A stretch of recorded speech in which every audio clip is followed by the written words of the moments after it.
If you're looking for a pro wrestling podcast with taste, Buster Unmasked is the only podcast for you, where real pro wrestlers talk real pro wrestling and no bullshit allowed. You like wrestling? I wrestle. You do? Yeah, podcast.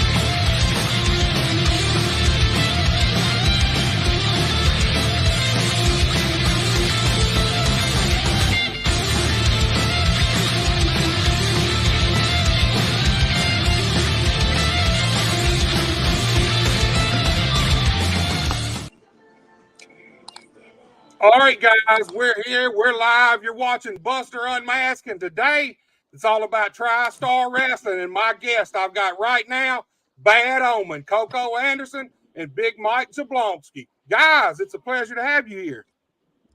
Buster, it's a pleasure to be on. Thank you for having us.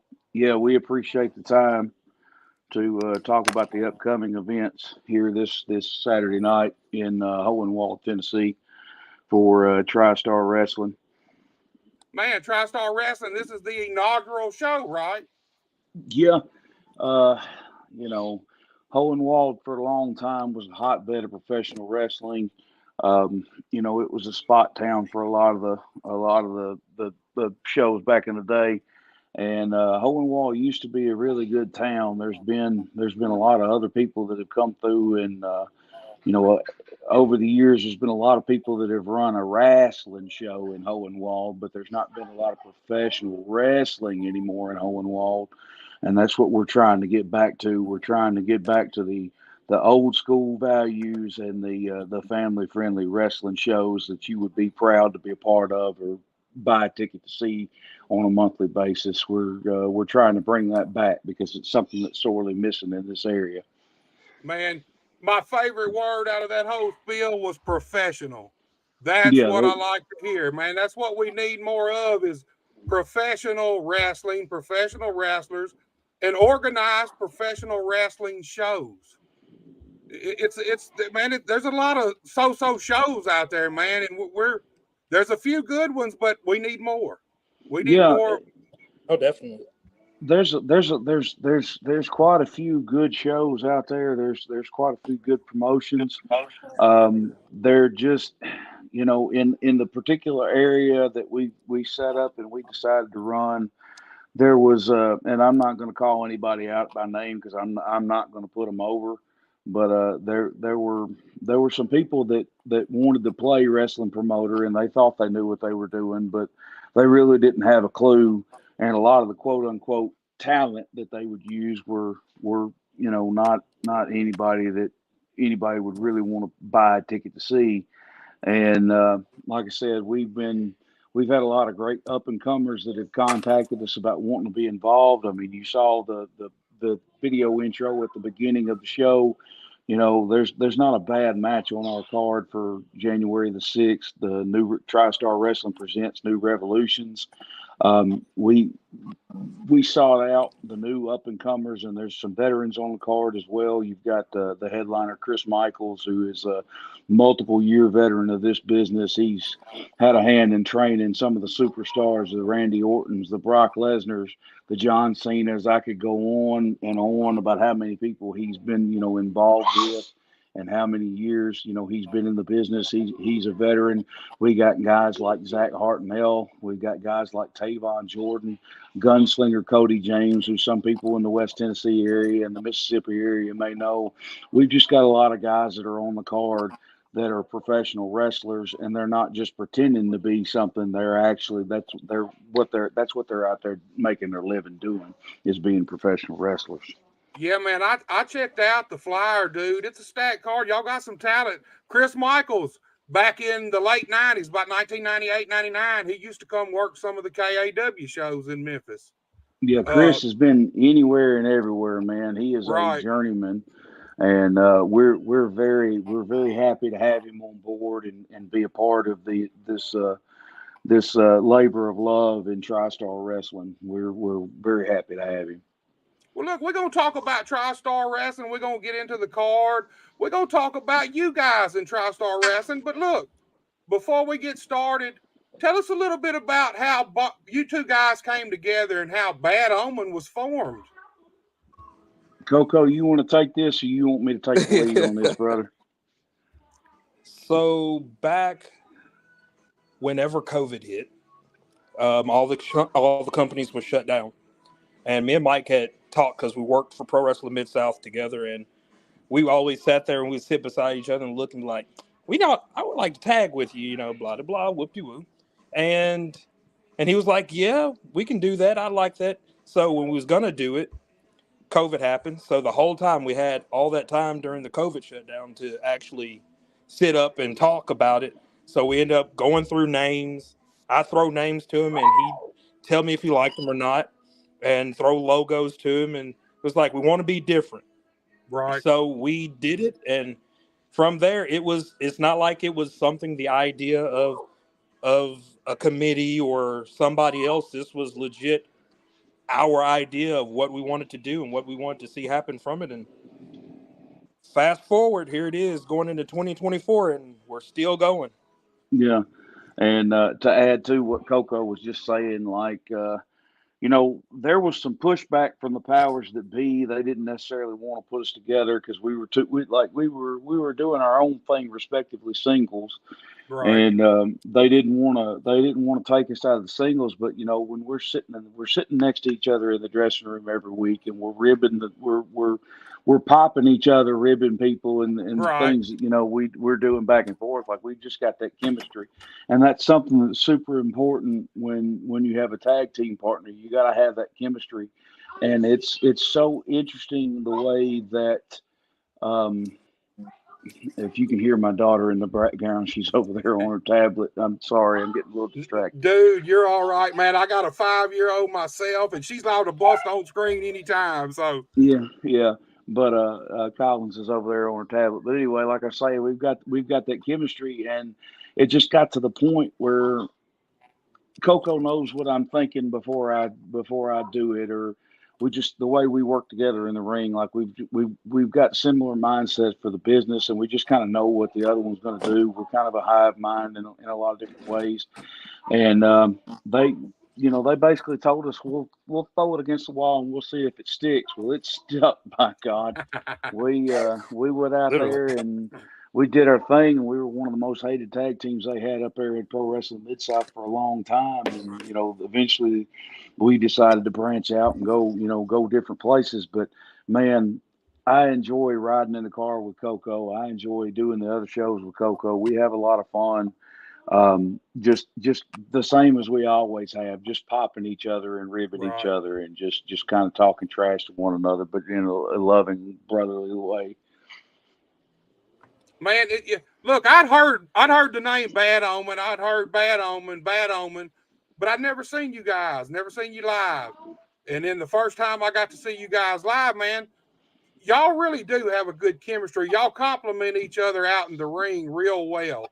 And like you were talking, look, you can tag with a lot of people, but when you find that right person and everything clicks and it's like magic, there ain't no substitute for that. Once you find that person that y'all know, like you said, you know exactly what each other's going to do, even maybe before that person even thinks of doing it. You see what they're doing, and you can see by what they're doing what's coming next, Absolutely. Y'all are a hell of a tag team, man. We appreciate you saying that, because it was meager beginnings, man. Like I said, they, for whatever reason, they wanted to keep us singles, but like, it's just, dude, it's that bond and it's that chemistry, man. Like, we click with one another, and I honestly, don't get me wrong, I've taken singles bookings, he's taken singles bookings, but neither one of us really want to do that. We really just want to do our thing together, because that's where we're comfortable, and that's what we do best, I feel. Yeah, when you find a partner that you love to travel with, you have fun not only on the road but in the ring too. I mean, they're really, you can't beat that, man. It's magic. I used to tag. I've had several different tag partners. I tagged with Motley Cruz for a while. It's Cruising for Pain, and we were a good team, man. We had good matches with people, but he left, and then Ron McClarty was brought in, and Of course, me and Ron had worked around each other probably since both of us started. Yeah. And we tagged up, and when we did, man, it was magic. I mean, we had more fun riding the roads, bullshitting, even in the ring. We had a blast the whole time, and there's no substitute for that in the wrestling ring. It comes through in your work when you're really Yeah. out there and you're enjoying what you're doing. It shows. I've Oh, always heard that you learn more in the bars and in the cars than you do in the actual ring. And, with me being the age that I'm at now, I've settled down. I've got a family. I've got a beautiful wife. I've got two beautiful children at home. And I've got a stepdaughter that has moved out and doing her own thing. Like, I don't do a lot of the bar scene anymore. But, man, like I Right. said, you just traveling and talking about what did and didn't work and things of that nature is where you really you learn more than anything you do in the ring. And some people may disagree with that, but it's been my personal experience, man, as far as riding in the car with guys like Quentin Charisma and a few others, and riding with Coco. You learn more talking about what did work and what didn't work, or how you could do this better, maybe we can tweak this a little bit better. You learn more in the travel and the pursuit of the wrestling show than you do in the actual ring itself. Right. And if you're real creative, man, it's good to have someone else to bounce ideas off of. Me and my partner, I'm liable to start something and say, hey, man, what do you think about this? And I get to talking, and boom, it sparks something in him. And he says, well, what about if we put this on it too? And then I come back and, well, what about if we add this to it? And then time you get to the show, you done built the whole match, Yeah, You done laid absolutely. the whole thing out. Well, look, guys, TriStar Wrestling is the inaugural event, Hohenwald, Tennessee, this Saturday night. And look, this TriStar Wrestling is more than just a place you guys work, man. This is TriStar Wrestling's close to you guys' heart. Tell us about deciding to put pen to paper and make TriStar Wrestling a real thing. Well, going back to my previous conversation, man, um, and again, I'm not going to put nobody over. I'm not going to bury anybody. I'm not going to put nobody over. But I've worked on a couple of shows, and I just realized that there's something better out there, and a lot of you see these quote unquote promoters. Tax time runs around, and they spend their whole tax check, and they run a show or two, and they fall by the wayside. Like, I got sick of that. And I just, see all these guys that look like they don't even drive by a gym, let alone go to a gym. They don't lift weights. They don't look like, you know, just some of the people that were being booked on some of these shows. And I was just like, man, this used to be so much better, and it could be so much better. There's a market for it here in this particular area. And like, everybody says, put your money where your mouth is. If you think you can do it better, then do it. And I just made up Right. my mind. And, I again, going back to Coco, we bouncing stuff off each other. Hey, we can do this, or hey, we should do this, or hey, why don't we do this? And we got together and we decided to, do our own thing. And, flip, flop, and fly. And here we are, January 6th. We're doing it, and it's real, but it's unreal all at the same time. It's a lot different. A lot of the guys, it's more so than asking for a PO, and it's more so than this. Like mine and Coco's and a few other people's blood, sweat, and tears are going into this, and we're doing the best that we can to give the city of Hohenwald something they can be happy to go to once a month and get excited to go to once a month, and bring back true professional wrestling, not a whole bunch of hardcore stuff. I'm not saying that we won't ever do hardcore, but I'm saying just not hardcore for the sake of hardcore, but bringing make it back, mean something. yeah, Right. make it mean something, and have a reason for everything that happens on the show. And Buster, I'm going to tell you, my inbox has been full of people that are interested, that want to come work. Some of them I'm interested in actually having, and some of them they're nice people. Um, but they probably won't have a home here at TriStar. But like I said, it's I feel like there's a revival coming, And I'm really happy to be a part of that, and I'm really happy to be bringing that and bringing the wrestling that I grew up on as a child, and the wrestling that I saw that made me want to get into the business myself. And I'm really excited to bring that back, and I'm hoping that the city of Hohenwald will be excited to have us, because we've got a lot of action in store for them this Saturday night. And you know, even if you're not from Hohenwald, even if you're from kind of surrounding areas, man, we want our events to be something that's worth making the drive to come see. And like I said, we've got an outstanding array of talent that's going to be on this first event. I've got some other stuff coming down the pike for February, and you know, some other stuff even further down the pike coming for March. It's just it's all been really a blessing the way everything's kind of come together the way that it has, but we're super excited for it. Coco, you got any words to say about TriStar?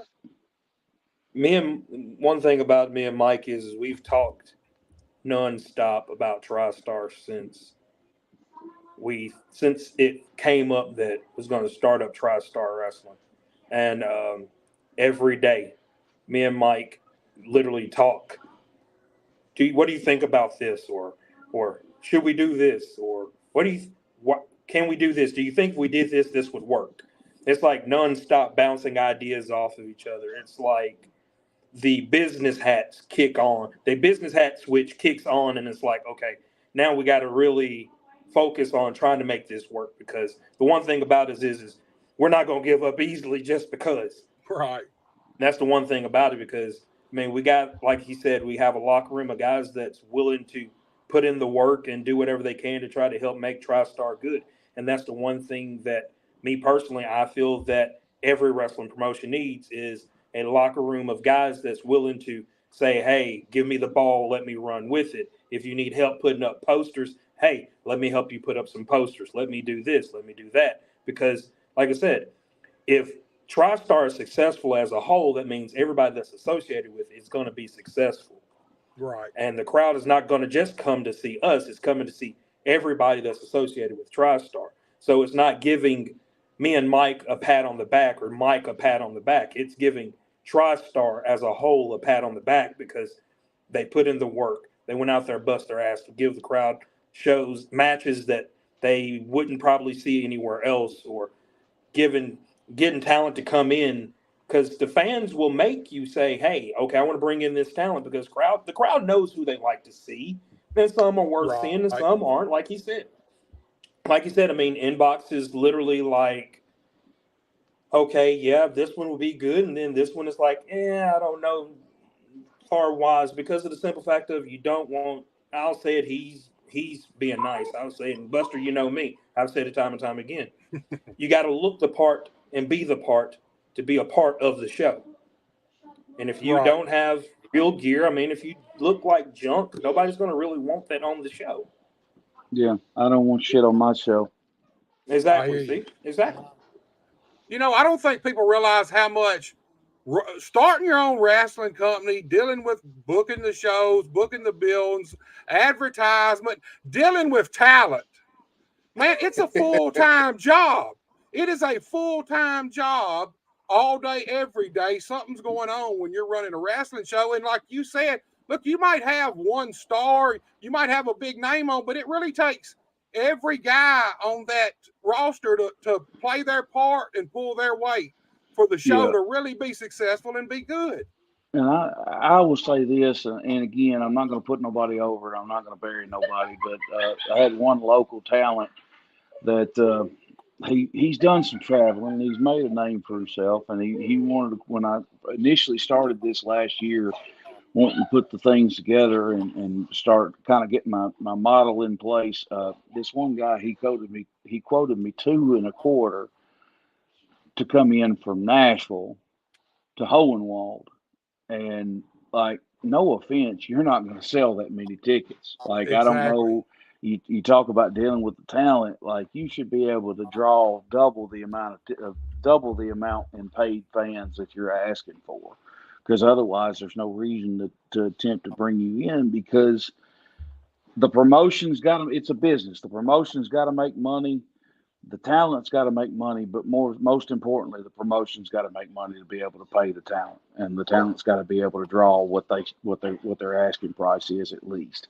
Right, man. And I it's see. just some of these egos, they kill me. And it would be different if I hadn't been on some of the same events that this individual had been on, and like pretty well was there day one when he got started. And I was like, man, boy, I can't believe you would big time me like that, because I know where you started at. Right, right. And you know, I see that in promoters all the time. They get stars in their eyes. They see a star out there or talent they want to book, got a little name, and they get them stars in their eyes, and they pay exorbitant amounts of money for these guys. And I don't think they ever take into consideration if, all right, TriStar Saturday ticket price is $10, right? Yeah. Okay, a dude wants 2.25. He's got to put 22 people, 22 more people than you were going to draw. He needs to put them in the audience, Right. just to make his money, just so he can get paid. So you really need 30, 35. You need something over 22 for it to even be worth you doing business like that. And see, and that's the thing, like, especially in the southeastern region, like we don't have stars. It's like not one guy on a card is gonna draw that kind of people. Now the combination, what you're offering, the buffet, so to speak, that you offer for and may draw people in. But as far as one individual person, man, like nobody's going to draw that amount of people individually unless they've just come off of national TV. And if they've just come off of national TV, they're probably going to outprice themselves anyway. Right, right. Look, here a while back, last year or so, all right, a promoter in Arkansas was going to book Tyrus. So he talked to Tyrus. Tyrus, he sent Tyrus a message. Tyrus read his message. And you know the first thing he did when he said, I'm so-and-so from such and such promotion. Well, all you got to do nowadays is click in your computer and you can pull, if there's anything out there about that company, you can pull right up and you're going to see right then. So I'm sure Tyrus immediately typed in the company name, pulled it up, seen the kind of crowds they draw, the kind of places they run, kind of talent they have. And he basically sent back and he said, you can't afford me. Well, these people took it, they took it as a slap in the face, but me, I mean, he was just being honest. I mean, even if here's the thing, even if you had the money and you were willing to give it even out of your own pocket, he's still doing you a favor by telling you, hey, it's not going to be worth it for you, man. You can't afford me. I'm going to cost you too much, and you're never going to make what I'm going to cost you at this show. And it's just, like I say, I see so many promoters, they get the stars in their eyes, and they don't realize that you got to think about asses in seats. You got to think about how many asses it's going to take just for that person to pay for themselves, and then you need to make some profit off of them. It's as simple as that. Yeah. That's what the wrestling business is about. And here's the other side of that a lot of these people don't even take into consideration. You've got to pay for their transportation. You've got to pay for their lodging. Right. So it's like, Tyrus really was doing him a solid by saying, hey, you can't afford it, but I get it. It's a business, but see, so many people, they start these companies and they don't take it for what it is. They just want to play wrestling promoter. They think they're going to be the second coming of David Crockett or Vincent Kennedy McMahon, and they're just going to do all these big things and they're going to have all these big stars, and then they wonder why they're not, why they got to close the door after 2 shows. Right. And it's there's a lot of good talent in this area. We have been very blessed, and I keep saying that I'm not going to put anybody over, but I'm not going to bury anybody either. But I will put over. There's a couple people I do want to put over. Tavon Jordan. I mean, the kid. He trained at the FXE school when Thom Latimer and Jerry Lynn were there. I don't think Thom or Jerry are there anymore. I know Jerry went on and took the producer job with AEW, and but the kid has done nothing but be respectful and wanted to promote our events and every other event that he's been on for that matter. He's got a good head on his shoulders. He's like, he listens, and he's going to be a star. He's going to be in a company with some initials that's going to be paying his bills. I firmly believe that he's got a good head on his shoulder. He's good to work with. He doesn't big time anybody when he probably has every right to, because of the pedigree, so to speak, that he's got from the school that he's got from. Another guy that I really want to put over is Pat Dooley. He's going to be our ring announcer and our hype man as well. And Pat has done nothing but help us, and he's, like I said, he's a relatively young guy in the business, but he's going above and beyond guys like him. And then I would be at a loss if I didn't put over Don Lee. He's one of our officials, and like, man, Don lives there in Hohenwald, and anything that I've needed as far as getting, trying to line sponsors up or putting flyers up, Don's done everything. Like that, I have to give him credit. All the advertisement there in Hohenwald has been Don. He's done all that. He's taken care of it. There's a like I said earlier, there's a revival to it. People want good quality professional wrestling, and they want to be able to come to it. And we've got guys that are going above and beyond. And not only is it going to show in their matches and the quality of their work, but it shows in the way that they carry themselves as individuals, that they want it to succeed just as much as we do. And there's a lot of selfish people in the wrestling business, Right. but we have a locker room full of selfless people, and me and Coco both, and a couple other people that unfortunately will have to remain nameless at this time. We're all blessed to have the I know a lot of people say, but we really are a family. You should see the New Revolution's group chat, man. Like, everybody's on board. Everybody wants to be successful, and everybody's going above and beyond and doing, even things that are not being asked of them, they're going above and beyond and doing them anyway, because, they see the potential the same as me and Coco see the potential, man. We have a good core group of guys, and we're always looking to expand, but right now we're going with what brought us to the dance. We're not, we may switch out dance partners here and there, but for the most part, we're going to stay with who's got us where we're at. Right, man. Talking about Pat Dooley. Look, I seen some of his stuff for y'all. That dude is really good, man. He is really good, man.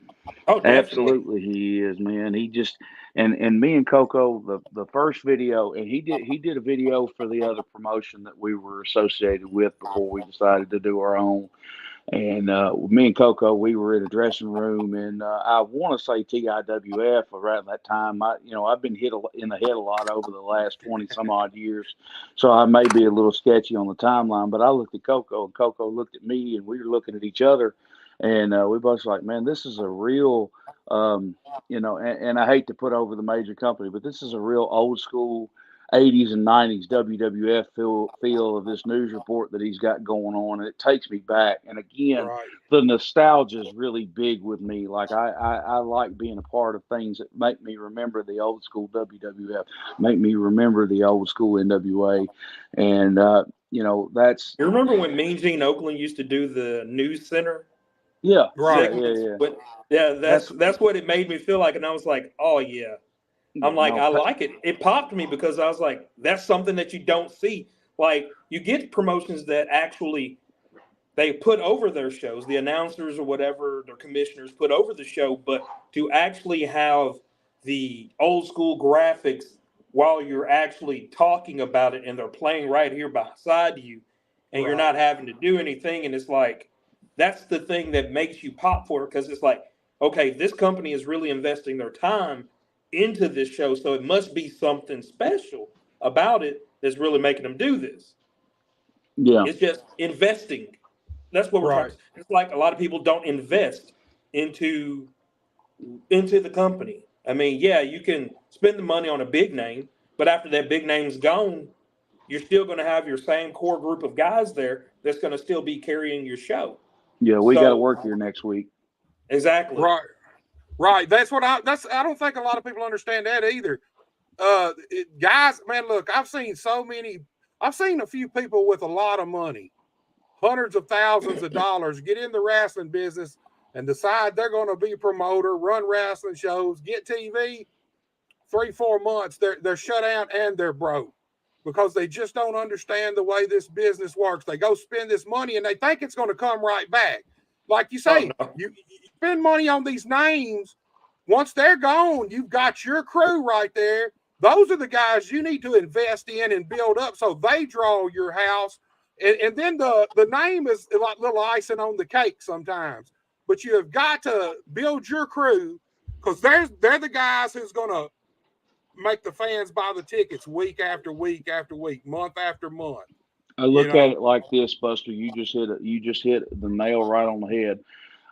I'm not opposed to bringing names in at one point or another, but I want them to elevate the stars that I'm already creating.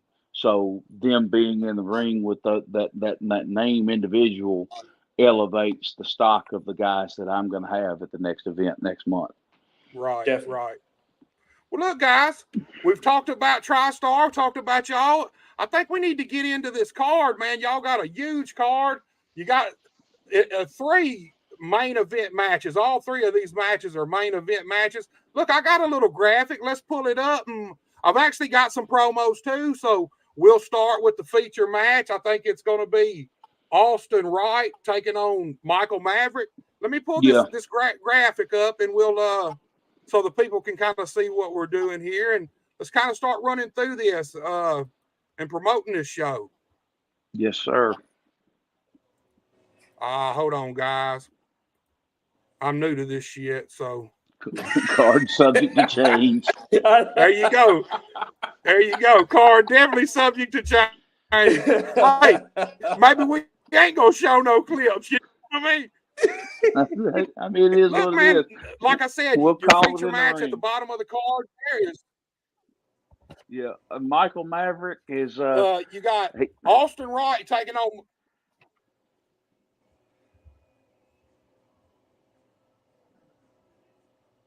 Yeah, Austin Wright taking on Michael Maverick.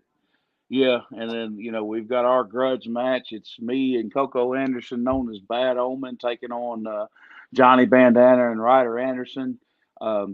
This feud right here has spanned multiple promotions. We don't like them; they don't like us. And hate is such a strong word, but I hated him.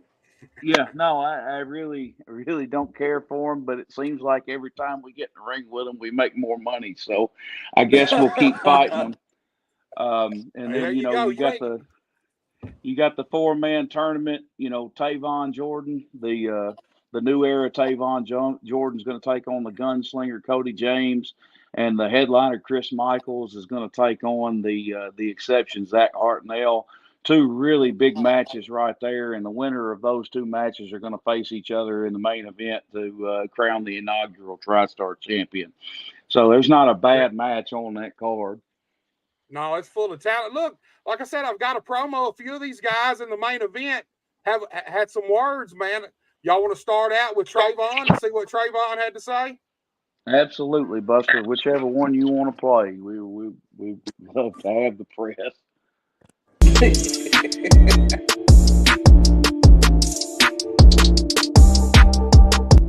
Greetings, TriStar Wrestling fans. I am the rookie sensation, the new era Tavon Jordan. It's Saturday, January 6th, 2024 in Homewood, Tennessee. TriStar Wrestling presents New Revolution, where I will be one of 4 men competing to become the first ever TriStar Wrestling heavyweight champion.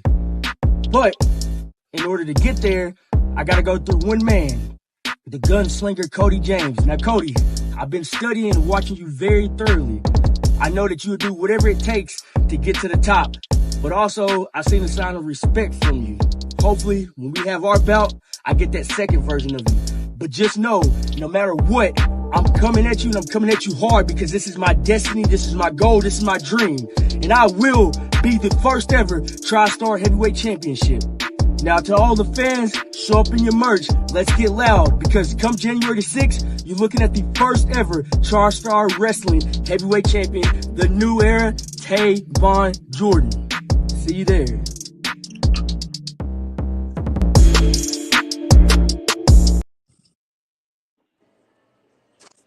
Well, I don't know who did the video production on that, but that sure looks good, man. Hey, man. Man, that video, man. He sounds like a guy that did confident dude. Yeah, man, he's like I said, he's not lying when he calls himself the new era. That kid is going places. Coco, I don't know if you know it, but there you go. If it's like you sideways on us now, you blinked out for a minute. And look, Cody James. Now I know I'm more familiar with Cody James and Chris Michaels than the other two guys. Cody James, he wrestles at EPW out of Boonville, Mississippi, a lot. I've seen him at Premier Pro Wrestling up here around Dyer, Tennessee. Cody James is a guy out there making a name for himself. This should be this right here, man.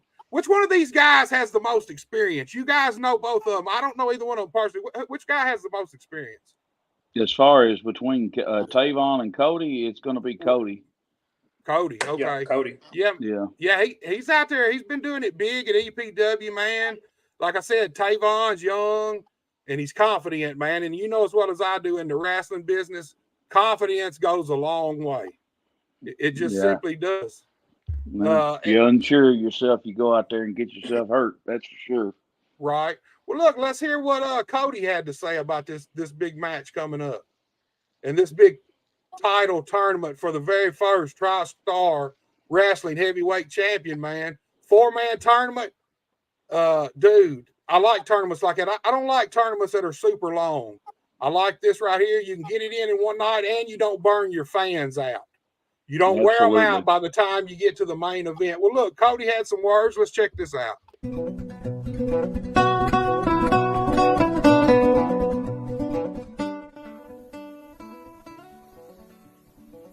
On January 6th in Hornwall, Tennessee, TriStar Wrestling presents New Revolutions.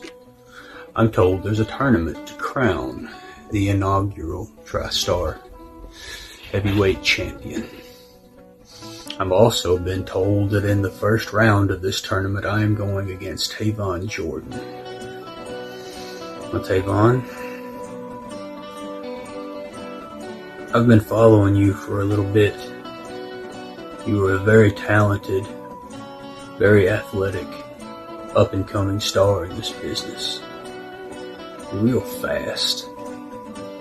So let me give you the best piece of advice you've ever had. Stay fast.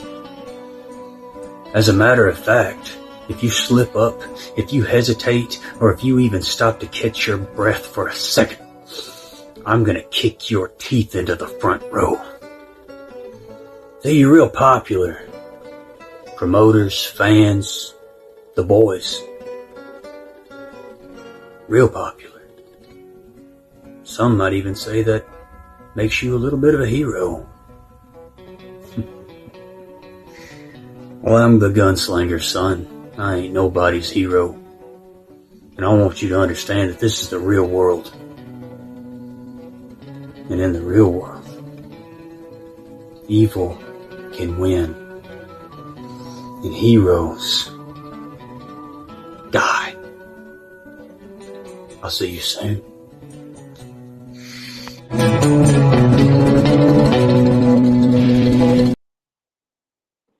Man, Cody James, them strong words right there. And you know, the one thing I noticed about both of these guys, they have respect for each other.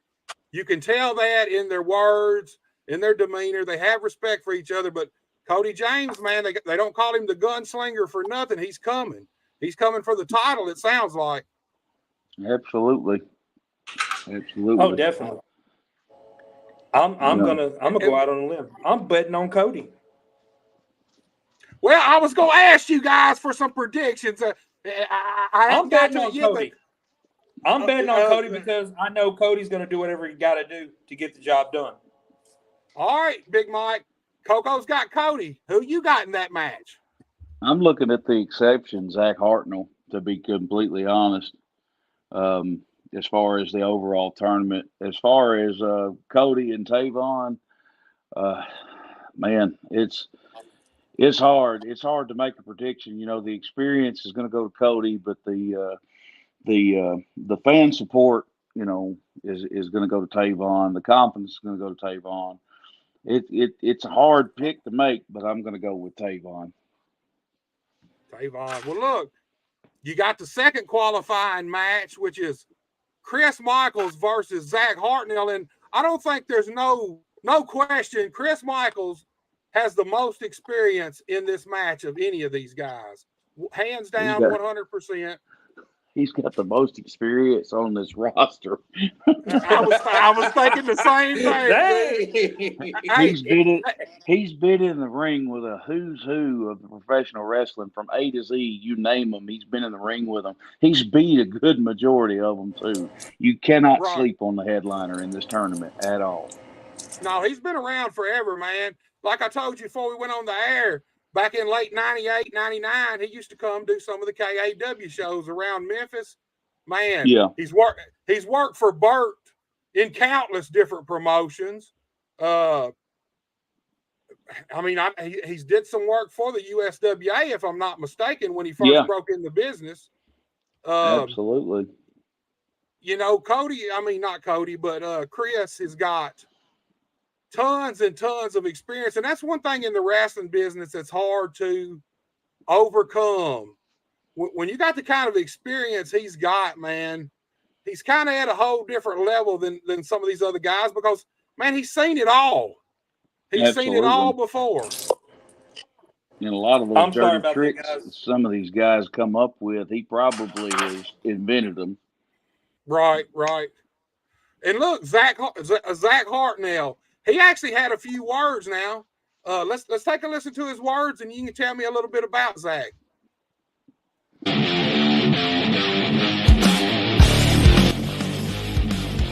TriStar Wrestling, you're doing New Year's right. Because on January 6th, 2024, in Hohenwald, Tennessee, I could not think of a better way to bring in the new year than with yours truly, the exception, Zach Hartnell, going one-on-one, head up, with by far one of the absolute greatest to ever lace a pair of boots, the headliner, Chris Michaels. Chris, you are a great athlete, and you're someone I've looked up to for a long time. But from one great athlete to another, I'm not showing up to Hohenwald for you. I'm showing up to prove a point. I'm going to prove that point to you and everybody else when I fight, claw, and scratch my way to becoming the very first TriStar Wrestling Heavyweight Champion. January 6th, 2024. Be there.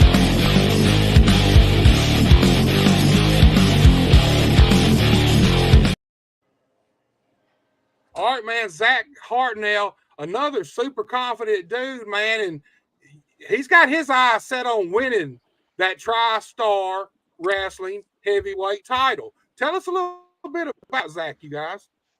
Man, Zach broke in the business.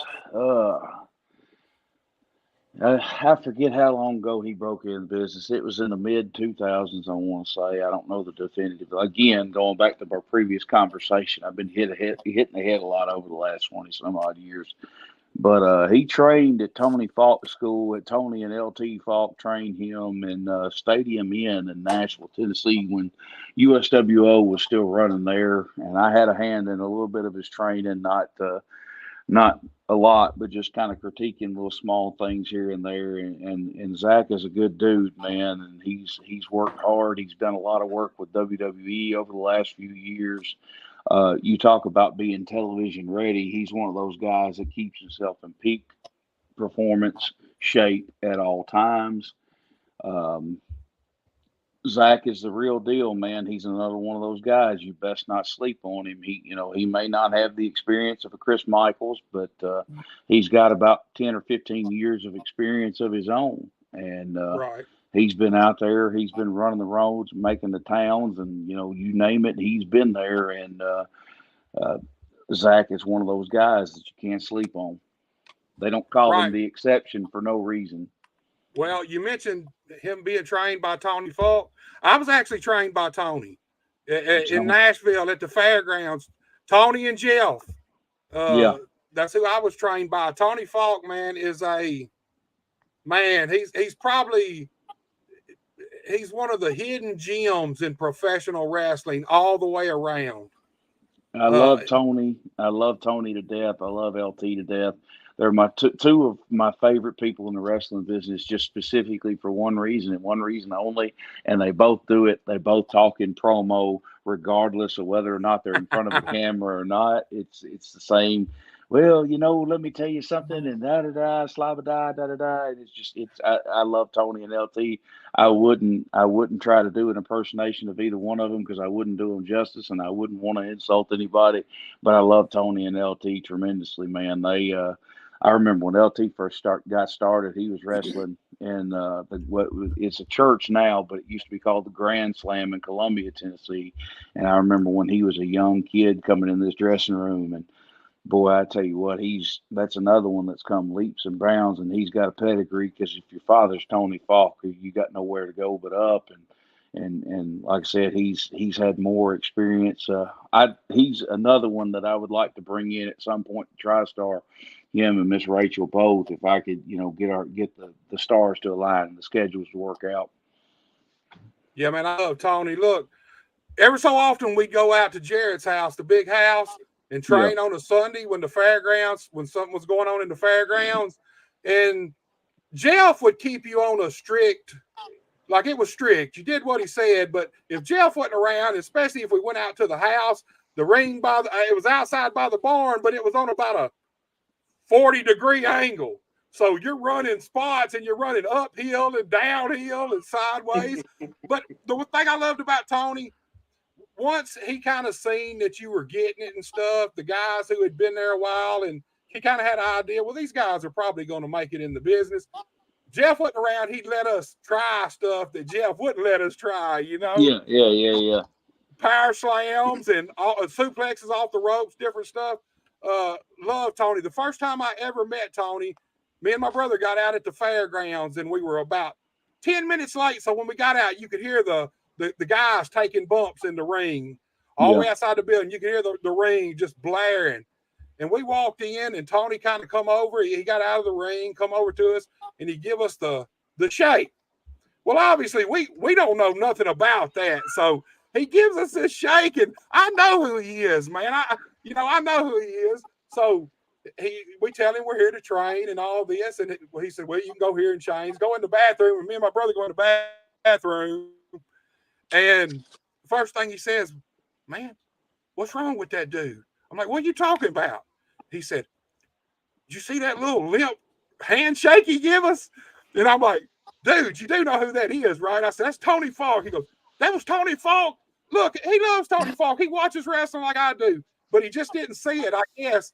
Dude, Tony gave us that shake, man, and it was probably 6 months later before we got smartened up to what that was all about. He was kind of testing us to see what we knew, see where we were. If we knew anything, man. Tony, good dude, man, down-to-earth guy, man.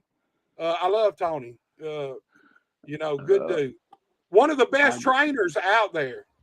Absolutely, because he wouldn't train guys until they've got it right. He'd train them until they couldn't get it wrong. It would be the same thing over and over and over again until it was just second nature. And that's how a lot of the reputable trainers around this area do it. I've spending time watching Greg Anthony's school up at Pro Wrestling Mid-South, and he trains pretty well the same way that Dr. Tom trains, that this one trains. It's certainly an art form training. Not everybody can do it. I mean, and there's guys that have been in the business for 30 years that are really solid hands and really solid workers, but it's just there's an art form in training people. Not everybody can instruct people and make them get it, Right.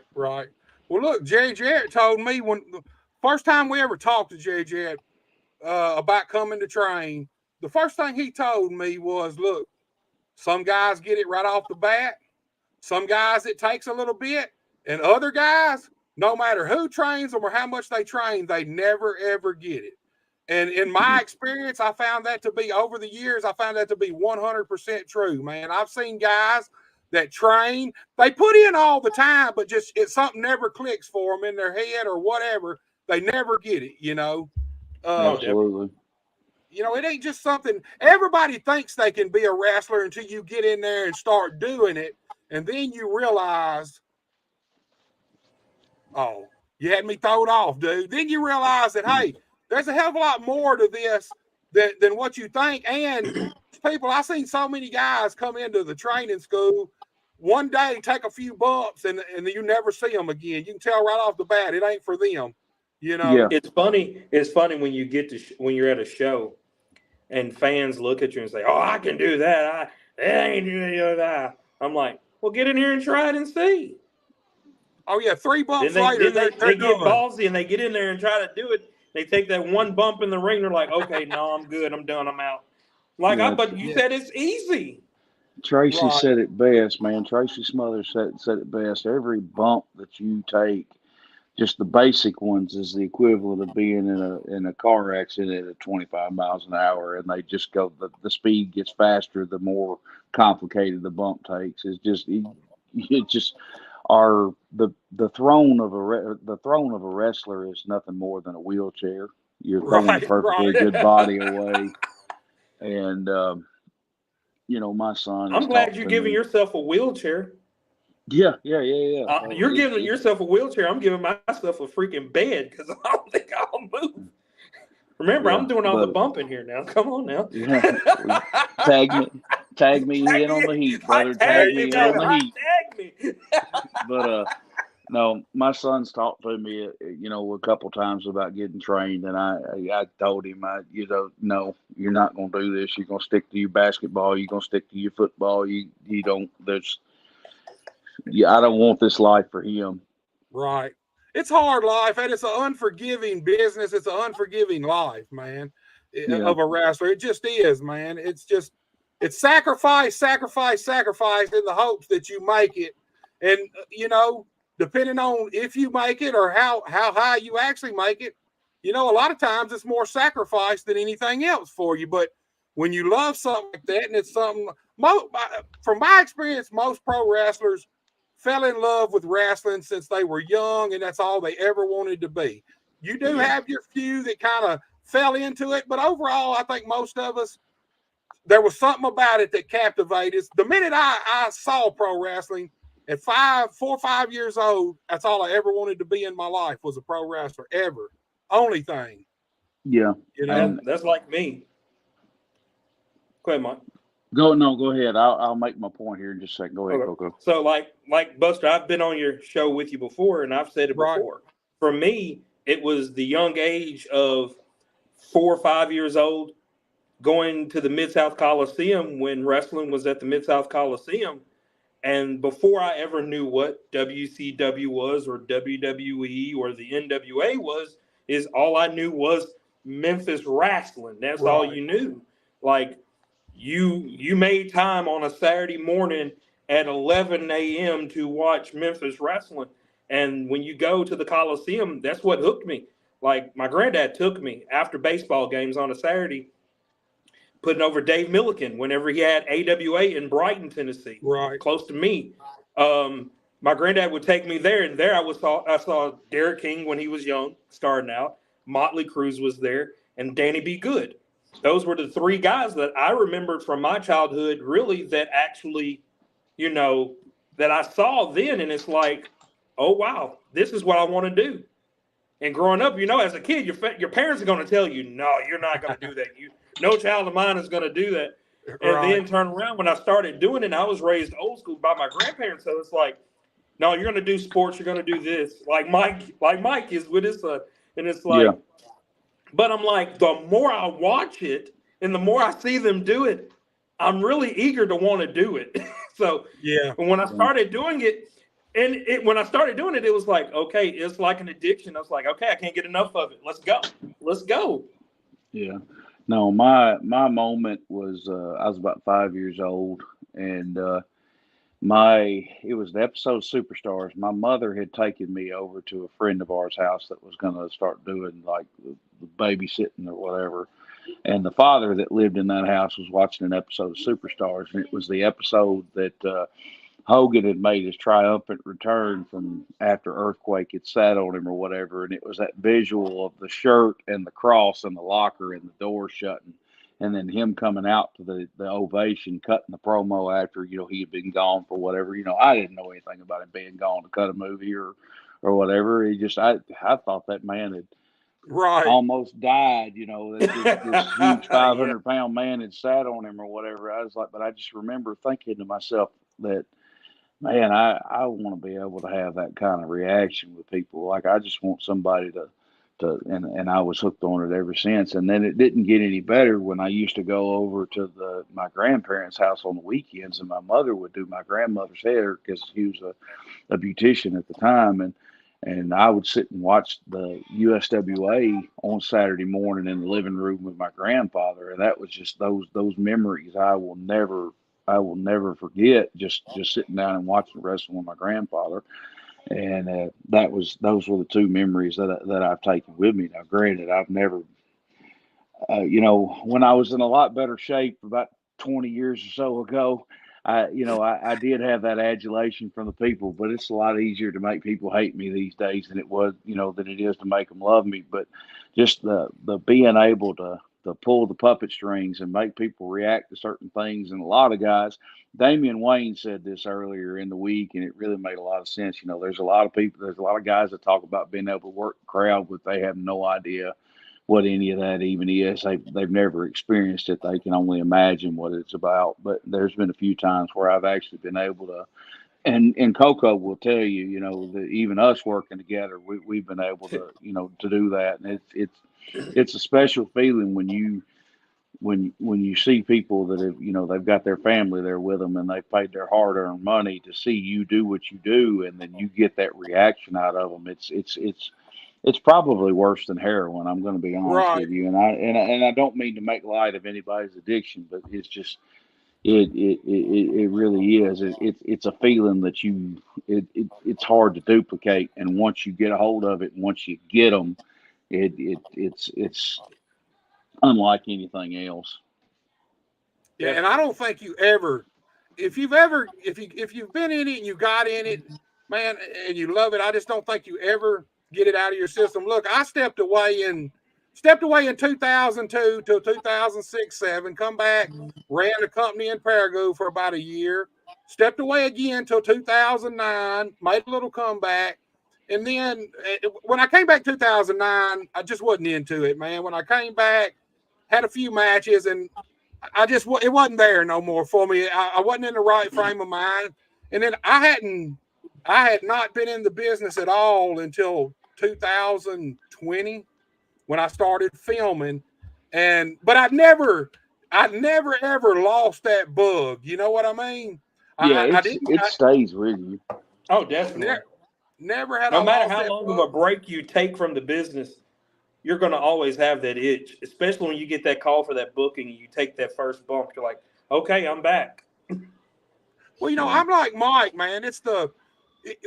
Look, when you figure out, like he says, when you can take a crowd and you can lead them and you can bring them to exactly where you want them to be, when you want them to be there, bring them up, set them down, kind of at your will, man.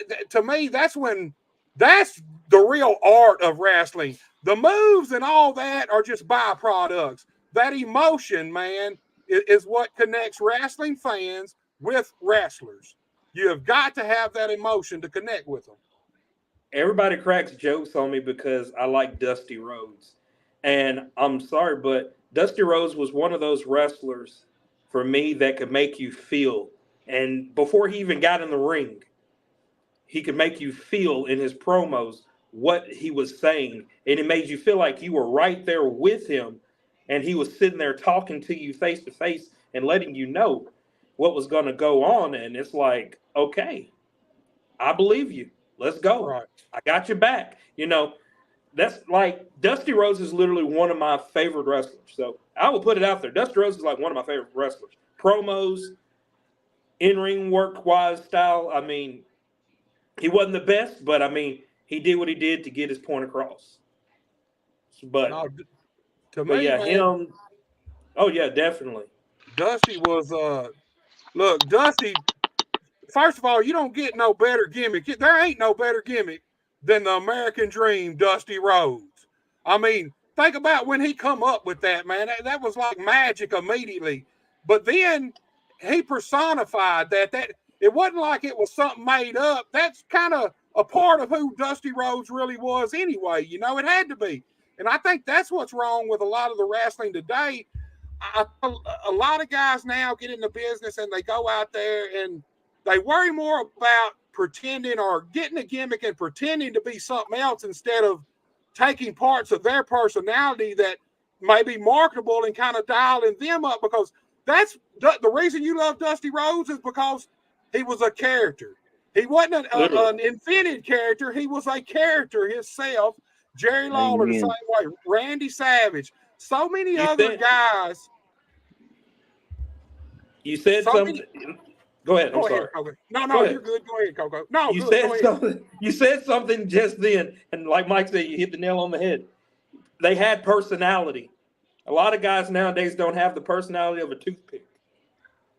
Oh, but they can do all the flips in the world. That'll get them over. A couple of months ago, I made a post that on Facebook that basically just said, look, all young guys don't need gimmicks. What they do need is time to evolve and time to apply their trade and experience. The gimmick is more than likely already in there. It's in you. Find something that's marketable in you. Find that piece of personality that you have that's kind of over the top, and then dial it up high. I don't think young guys need to come in and I'm going to be a cartoon character or I'm going to be a video game character. Learn how to wrestle, learn how to apply your trade, and usually over time, the gimmick kind of comes on its own. The gimmick. Oh, definitely. You know, and that's when the guys are really, that's when guys really are able to connect with the fans, because it really is who they are. It's their personality. It's hard to connect with someone that you know is just pretending to do something or be something. But it's the old Terry Funk adage. I can't make them believe wrestling's real, but I can make them believe I'm real. And if they believe me, then they believe what I do, you know? Exactly.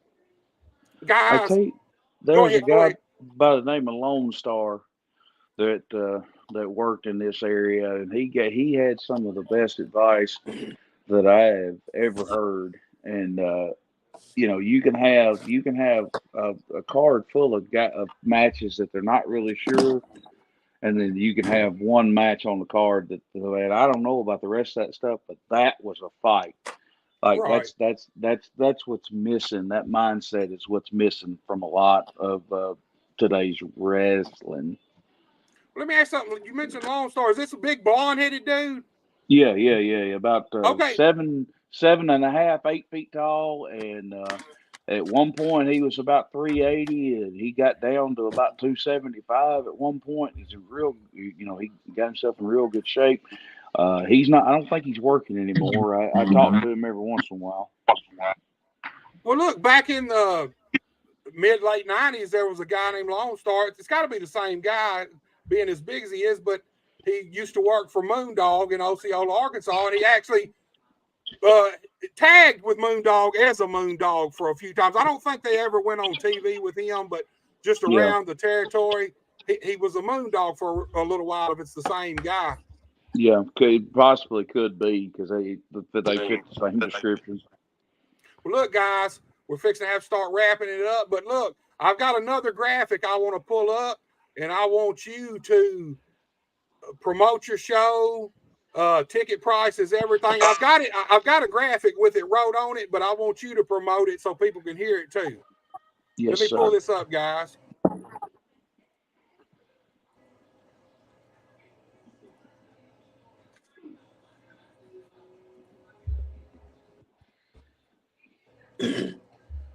Okay. Now this is TriStar Wrestling Saturday. Yeah. Go ahead. TriStar Wrestling Saturday night. TriStar Wrestling presents New Revolution Saturday night, January the 6th. We got a action-packed card full of 5 matches. 10 tickets are $10 a piece. The doors open at 6. Bell times at 7 o'clock. You can tell a buddy and bring a friend. Come on down. It's fun, family-friendly wrestling that you're not going to be ashamed to be a part of. And it's going to be we'll sell you the whole seat, but you're only going to need the edge. There you go, man. Well, look, y'all, they can purchase advance tickets through Cash App and Venmo, right? Yeah, correct. You can look us up at if they want to go ahead and buy tickets ahead, or they can purchase them through the Cash App or Venmo at the door as well. If they want to go ahead and buy, it's TriStar Pro Wrestling on Cash App and TriStar Pro Wrestling on Venmo. You'll see the logo. Oh, you've got the graphic right there. I wasn't even looking at the screen, but yeah, those two graphics Yes, sir. right there. And you can go and just put, tickets are $10 a piece. So tell me how many, seats you need in the note, and we'll make sure you get set up. We've got a few limited ringside seats available. Pretty much all the ringside is pretty well gone, but we've got a few left. If we can't accommodate the number of seats you need, we'll put you as close as we can, which we'll help you out in any way we can. We want to see you come down and enjoy the wrestling, and come back and see us again and again. Because, like I said, we're really excited to bring good quality professional wrestling back to the city of Hohenwald, and we hope the city of Hohenwald and everybody around supports us, because we're going to give them good quality wrestling, which is something they haven't had in that area in a long time. Right. Good quality wrestling brings good quality fans. It's as simple as that. They're out there. They want good wrestling, but they don't mind paying for it. You go out, you give them quality talent, quality show, quality matches, and they'll come. There's no doubt in my mind they'll come. Yes, sir. Oh, and definitely. that's what we're hoping too, man. We want to pack the community building out in Hohenwald, and like I said, we've got a vision of what wrestling's supposed to be, and we're going to execute that to the best of our ability. Dude, I wish both of y'all the best of luck this Saturday night. Definitely, look, when this show's over, somebody send me something. Coco, Big Mike, send me something. And let me know how it went, man. It's a huge card, man. It's a big card. That main event, like I said, just the 3 matches we went over are any of those 3 could be main events, man. Huge cards. Like I said, I wish you guys all the luck in your venture, man. There's no doubt in my mind you guys will 100% succeed. Well, we appreciate that. Again, we appreciate the time to plug it, and thank you for letting us talk to you tonight, Buster. I really appreciate you bringing this on, and like I said, just God willing, we'll see everybody at the matches this weekend. And Buster, Yes, whenever you're freed up on a Saturday night that we're having the TriStar show, we'd be happy to see you there. Yeah, I'll definitely have to come. Yeah, I'll definitely have to come check it out, man. I actually hadn't been to any shows. I went to a Premier Pro show a couple of months ago, maybe even 3 months ago. I really been to any shows. I need to start getting out and going to some shows. I'll definitely come to a TriStar event. Well, there's no better show to come start out with than TriStar. There Absolutely. You go. The stars come to TriStar, and we're about to prove that. Exactly. There you go. Guys, thank you guys so much. I want to wish y'all the best of luck, and y'all have a great night. Thank you. Sir, you too. Happy New Year, brother. Happy New Year to you too. Happy New Year, Coco. Happy New Year, Buster. Y'all take it easy. You too.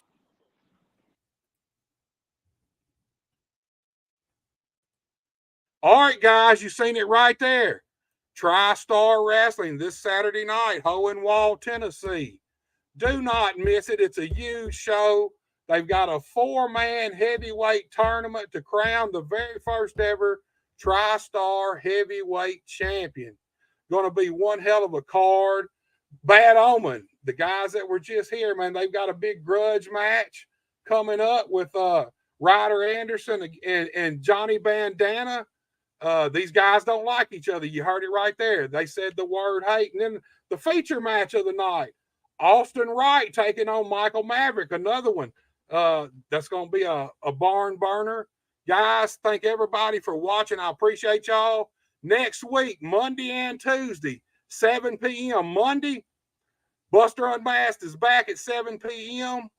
I got Yeah Buddy, LG3. He's a TCW guy. He's going to be on Monday night, man. I always like talking to this guy. We have a little history. Should be a fun show. And then Tuesday night,